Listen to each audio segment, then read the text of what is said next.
da duniyar al'ajabi.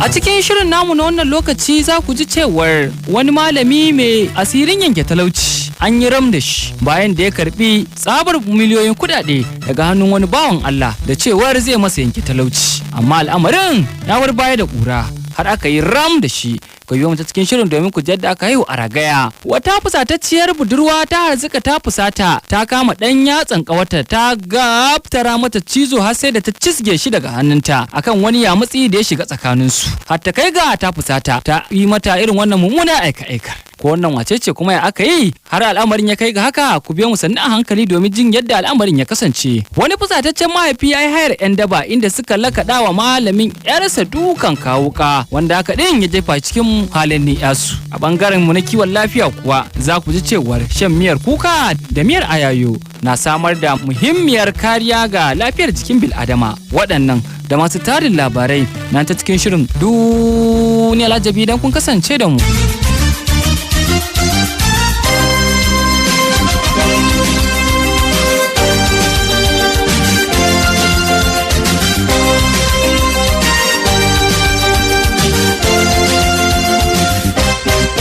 Jama'a masu mu assalamu alaikum wa rahmatullahi ta'ala wa barakatuhu. Barkamu da haka, barkamu da arzikin sake kasancewa da ku a cikin wani sabon shirin namu na duniyar al'ajabi. Na bisa al'ada sake zagaya lungu da sako na fadin kasan nan har ma lika zuwa kasashen ketare domin zakulo muku labarai da rahotanni wanda suke aran gama da rayuwar al'umma domin ilmantarwa, nishadantarwa, fadakarwa, ban haushi, ban tausayi, ban dariya, ban al'ajabi. Wannan shirin na zuwa muku daga nan kafar NT Progress Radio Gombe wacce take yada shirye-shiryen takamta 97.3 a zangon FM dake nan birnin Gombe, arewa maso gabashin Najeriya, lahir Afirka ta yamma. Aminu Sale ne zan kasance da ku, ta da ni akwai hazikan jardattun masu rahoto da za su tallafa min da rahotanni. Sai ku kintsa ku gyara zama domin yanzu mu tsunduma cikin shirin ka'in da na'im.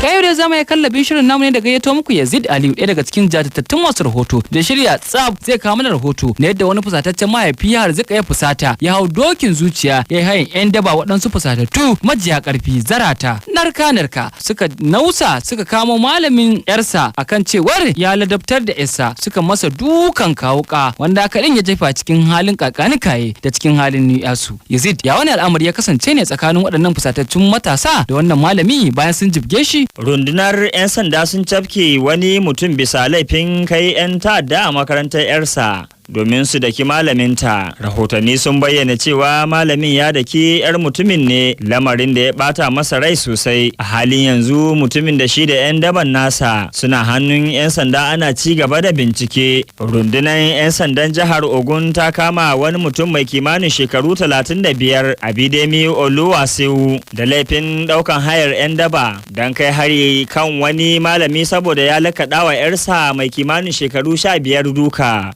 Rahotanni sun bayyana cewa Oluwasewu ya dira kwalejin 'yan mata ta Baptist da ke Ide Aba a Abekuta tare da 'yan daba a ranar Talata 12 ga watan Oktoba don tunkarar wani malami da ya zarga wa 'yarsa duka. Jami'in hulɗa da jama'a na rundunar 'yan sandan jihar DSP Abimbola Oyeyemi ya bayyana hakan ne a ranar Talata a cikin wata sanarwa da majiyarmu ta ruwaito. Oyeyemi ya ce an tafke wanda ake zargi tare da wasu mutane biyu, Fayesele Olabanji mai kimanin shekara 25 da kuma Abiyodosu Guwawiyu mai kimanin shekaru 24. Jami'in ya ƙara da cewa 'yan sanda sun samu kiran gaggawa ne daga shugaban makarantar. Oyeyemi ya ce 'yan sanda sun yi nuni da cewa wasu mutane uku sun dira makarantar da motar da bata da rijista dauke da sabbin adduna kuma suna barazana yi wa malamin makarantar lalata. Bayan kiran gaggawa, DPO Reshen Kemta CSP Opebi Sunday ya tattara mutanensa ya tafi wurin da aka kama mutanen uku a harabar makarantar. An kawo motar kirar Toyota da ba a yi wa rijista ba dauke da adduna a cikinta. Sanarwar da take bayyana yadda lamarin ya faru, Oyeyemi ya bayyana cewa malamin bayan ya gano waɗanda ke tayar da hankali a aji ya musu bulala a matsayin ladabtarwa, amma 'yar wanda ake zargin ta tafi gida ta kuma kai ƙara wa mahaifinta. abin da ya biyo baya inda mahaifin nata ya haɗa 'yan daba guda biyu suka kutsa a makarantar da adduna. Oyeyemi duk da hakan ya ce kwamishinan 'yan sanda Lanre Bakwale ya bada umarni a binkici wanda ake zargi da kyau kuma a gurfanar da su a kotu a cikin gaggawa. Ƙarshen rahoton kenan.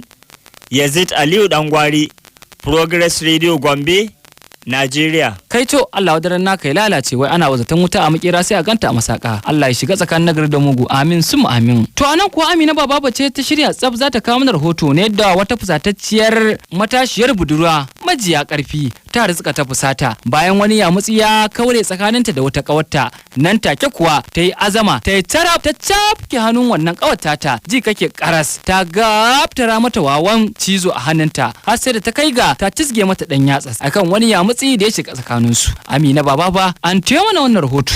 An gurfanar da wata mai suna Zainab Muhammad a kotun majistire da ke magajin garin Kaduna a bisa zarginta da zazzagin kawarta da guntule mata yatsa da haƙoranta. Zainab wanda take da zama a titin Kano Road a cikin garin Kaduna ta kuma jibgawa kawarta ta duka. Dan sanda mai gabatar da ƙara Aliyu Ibrahim ya bayyana wa kotu cewa kawar wadda ake zargin mai suna Jummai Babangida da ke zama a titin Katsina Road ita ta kai karan ofishin 'yan sanda da ke magajin gari. Bayan abin ya faru, Ibrahim ya ce lamarin ya faru ne da misalin karfe 8 na safiyar ranar Litinin kamar yadda Jummai ta shaida wa 'yan sanda. Alkalin kotun Murtala Nasir ya ba da belin wanda ake zargin akan naira 70,000 tare da bukatar ta gabatar da mutum ɗaya wanda zai tsaya mata. Nasir ya ɗage sauraron wannan ƙara zuwa ranar 23 ga watan nan domin Jummai ta ci gaba da samun lafiya tukunna.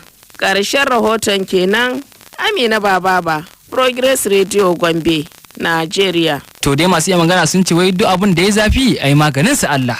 Kuma abin da dama ta bayar ba ku an nema a wajen haku ba za a samu ba. Allah dai ka sa fi karfin zuciyar mu amin sum amin. To anan kuwa Abdulaziz Abdullahi ne ɗaya daga cikin masu rahoto zai yi walankeluwa mana da wani rahoto mai ban mamaki da ban takaici na yadda aka yi ram da wani malami da yake surkulle gami da siddabaru akan cewar zai yi wa wani mutum yanke talauci. Yasa wannan mutumi kuwa ya je tattaro ya karmato akwai da babinsa ya tara su guri guda cimuri guda har ta kai ga ya kai miliyoyin kuɗaɗe ya kawo wannan malami domin ya yi masa yanke talauci domin a cewarsa shi fa duk duniya yana so a masa kankan da fakara'u domin ba zai iya rayuwa a cikin talauci ba. Dalilin hakan ce ta sa ya yi masa kawo kaf na dukiyarsa ya kai masa. Amma kuwa al'amarin ya bar baya da ƙura. Abdulaziz gare ka da wannan rahoto.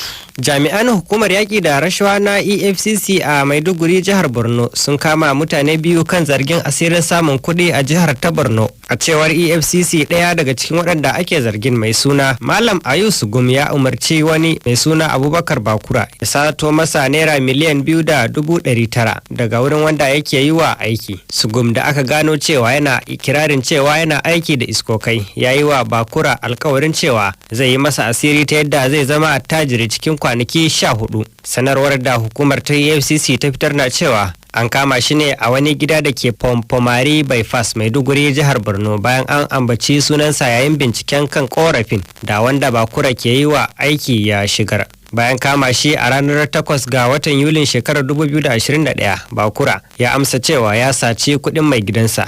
Ya kara da cewa Ayusugum ya amshe kudaden daga hannunsa ya masa alkawarin zai azurta shi cikin makonni 2. Abubakar ya yi kirarin an bashi wani ruwan magani da kyalle kuma duk lokacin da ya sha maganin yakan gusar masa da hankali ya manta abubuwa da suka faru tsawon kwanaki kuma daga bisani ya sato kudin ya bawa abokan. Da aka masa tambayoyi Sugum ya amsa cewa ya bawa Abubakar kyalle da wani ruwan magani ya sha amma ya yi kirarin kudin da ya karba hannunsa bai kai miliyan 2,900 ba. EFCC ta kara da cewa za a gurfanar da mutanen biyu a kotu idan aka kammala bincike. A wani labarin daban, hukumar 'yan sandan jihar Oyo sun kama wani mai suna Adeyemi Tosin mai shekaru 36 wanda ma'aikacin banki ne bisa zarginsa da kwasar naira miliyan 10 daga asusun wani abokin hulɗar bankin Oladele Adida Kwadari. Kakakin hukumar DSP Adewale Osifeso ya bayyana hakan a wata takarda a ranar Talata. kakakin hukumar DSP Adewale ya bayyana hakan a wata takarda a ranar Talata 19 ga watan Agusta, inda ya ce Tosin ya saci kuɗin Kadiri mai shekaru 78 ne da sunan zai taimake shi a reshen bankin na Ibadan bisa matsalar da ya samu wurin cirar kuɗi a ranar 12 zuwa ranar 13 ga watan Agusta. Binciken 'yan sandan ya haifar da ɗa mai ido sakamakon umarnin kwamishinan 'yan sandan jihar Ngozi Onadeko, wacce ta sa a yi binciken na musamman. Biyo bayan binciken da suka yi ne kuma suka damƙe wanda ake zargin. Ƙarshen rahoton kenan. Abdulaziz Abdullahi, Progress Radio Gombe, Nigeria. To ai da mun masu iya magana sun ce wai kuwa ci ladan kuturu sai ya masa aski, kuma tsuntsun da ya ja ruwa ai shi ruwa kan tafka. Da fatan al'umma za a kaurace wa bin zaɓin son zuciya, domin kada a je a garin neman gida a rasa ido. Kuma in gemun dan uwanka ya kama da wuta aka ce to ka shafa wani ka ruwa. Allah kyauta. To anan kowa Yusuf Muhammad Aminu ne zai shigo cikin shirin ya habarta mana yadda aka yi ram da wasu 'yan banga da suke kokarin bada kariya, amma al'amarin sai reshe ya juye da mujiya, domin kuwa kama wani bawan Allah suka ta jibgarsa har sai da ya ce gagarin kunan wai akan zargin yayi sibar na bayye na kayayyakin al'umma. Ko me yasa to har da kai ga sun masa wannan jibgar da ta janyo salwantar rayuwarsa bayan yayi dan hali na halin kuruciyar bera. Yusuf gare ka da wannan rahoto. Rundunar 'yan sandan jihar Jigawa ta kama wasu 'yan bindiga biyu da ke hannu a kisan wani barawan babur a karamar hukumar Gwaram. Kakakin rundunar Lawan Adam ya sanar da hakan a makon jiya a garin Dutse. Adam ya ce rundunar 'yan sandan ta kama waɗannan mutane a ƙauyen Kila, kuma tuni har ma an fara gudanar da bincike a kansu. Ya ce rundunar ta samu labarin abin da ya faru bayan kiran da aka yi musu a ranar Lahadi da karfe 5 na yamma. Jami'an 'yan sanda sun iske barawan babur din kwance malale a cikin jini, inda yayin da mutane ke tsaye a kansa a lokacin da suka isa wurin da abin ya faru. Ko da suka kai mutumin asibitin Gwaram, likita ya tabbatar da cewa ya mutu. Adam ya ce 'yan bangan su biyu na tsaye a ofishin 'yan sanda. Kwamishinan 'yan sandan jihar Aliyu Tafida ya bada umarnin kai fayil din da ke kunshe da abin da ya faru zuwa fannin gurfanar da masu aikata laifuka irin haka. Idan ba a manta ba, a ranar Larabar makon jiya ƙungiyar 'yan banga sun kashe mutum 12 a kasuwan Mande da ke karamar hukumar Gwadabawa ta jihar Sokoto. Hakan ya sa 'yan uwan mutanen da aka kashe suka kawo harin ramuwar gayya, inda mutum 20 suka mutu a unguwar Mai Lalle da ke karamar hukumar Sabon Birni a jihar a ranar Juma'a da ta gabata. A takaice dai mutum 32 ne aka rasa a jihar tsakanin ranar Laraba da Juma'ar makon jiya. Gwamnatin jihar da rundunar 'yan sanda ba su komai ba a kai tukunna, sai dai kwamishinan harkokin tsaron jihar Garba Moyi ya ce rashin kiyaye dokar hana cin kasuwannin mako-mako da gwamnatin ta saka ya sa abin ma ya faru. Ƙarshen rahoton kenan. Yusuf Muhammad Aminu, Progress Radio Gombe a Najeriya. To ai da man masu iya magana suka ce wai yar kaza da tono-tononta ita take tono abin da zai kai ta kushewarta. Kuma in zaka gina ramin gunta ka gina ta daidai girman ka, in kai wasa sai ka da ciki ka afka. Allah kyauta. To ga Adam Jalo ɗaya daga cikin masu rahoto da ta shigo cikin shirin za ta habarta mana na yadda wani gwanki ya sheƙi iskar yanci bayan da ya shafe tsawon shekaru 2 rigis yana watan gaririya da wani makekin amawali na wani abu a wuyansa. Koya al'amarin ya kasance ne, Aisha Adam Jalo? Jami'an kula da gandun daji a jihar Colorado ta Amurka sun ce wani gwanki da ya shafe shekara 2 yana gararan ba da tayar da ta makale masa a wuya a yanzu dai ya shagi iskar yanci. An dai hangi gwankin mai kimanin shekara 4 da rabi a kudu maso yammacin yankin Denver a ranar Asabar, inda jami'an kula da gandun daji suka sami nasarar cire masa tayar. Wannan ne dai karo na 4 da jami'an ke yunkurin cire masa tayar amma ba su yi nasara ba. Jaridar The Guardian ta Burtaniya ta rawaito cewa tilas sai da jami'an suka yanke masa kahunhuna 5 kafin su iya cire masa tayar saboda wayar cikinta ta kuwa. Mun so a ce tayar muka yanke saboda mu kyale masa kahunhunansa, amma lamarin ya ci tura, dole sai da muka yanke su, inji Scott Modoch, wani ma'aikacin gandun daji. Shi kuwa Dawson Swanson, wani abokin aikin Scott din, cewa yayi, na ji daɗin kasancewar mai yin aiki a al'ummar da ta san mutuncin dabbobi. Mun sami damar cire masa tayar jim kaɗan da samun rahoton ganin gwankin daga mazauna yankin. Mun samu kama shi lokacin da yake cikin wani garken 'yan uwansa waɗanda yawansu ya kai kusan 40. Swanson da Modoch sun cika da mamaki lokacin da suka ga gwankin a yanayi mai kyau bayan shafe shekara 2 yana fama da tayar a wuya. Ma'aikatan gandun dajin dai sun fara ganin gwankin ne a watan Yulin 2019 lokacin da suke gudanar da wata kidayar manyan dabbobi a tsaunin Rocky da ta awakai a tsaunin Evans. Tun lokacin dai gwankin yake ta gararan ba a tsakanin ƙauyukan Park da Jefferson da ke jihar ta Colorado. Ma'aikatan dai sun ce suna ganin dabbobi da dama dauke da tarkace kamar su karafa, katako, kwanduna da dai sauran kayayyaki a jikinsu.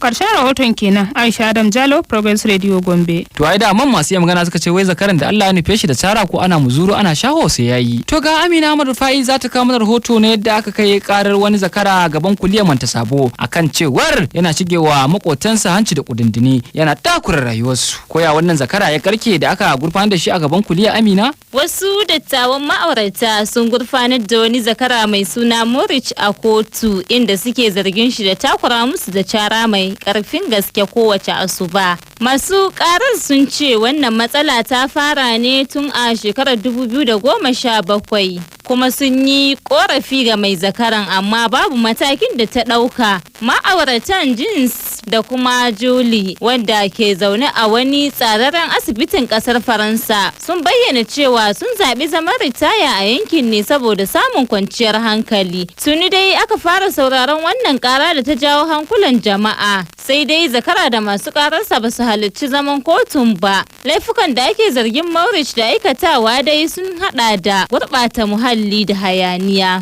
Mai zakaran ta ce Morich na yin abin da duk aka san wani zakaran da shi ne. Zakaran dai ya samu goyon baya daga wajen waɗanda suka mallaki zakaru a yankin inda suka taru a wajen ginin kotun. Kotu ta ɗage sauraron ƙaran zuwa watan Satumba domin yanke hukunci game da zakarar mai suna Morich. To ƙarshen rahoton kenan. Amina Ahmad Rufai, Progress Radio Gombe, Najeriya. Turka shi wai Allah ɗaya gari bambam inda ranka ka sha kallo wata miyar daman ai sai a makota.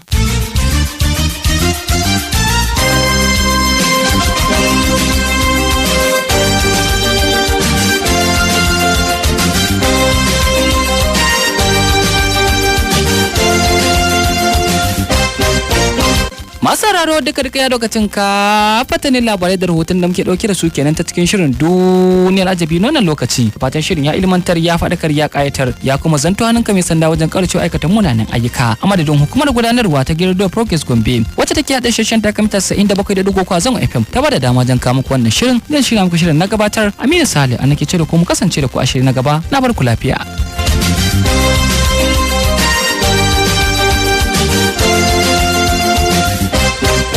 Da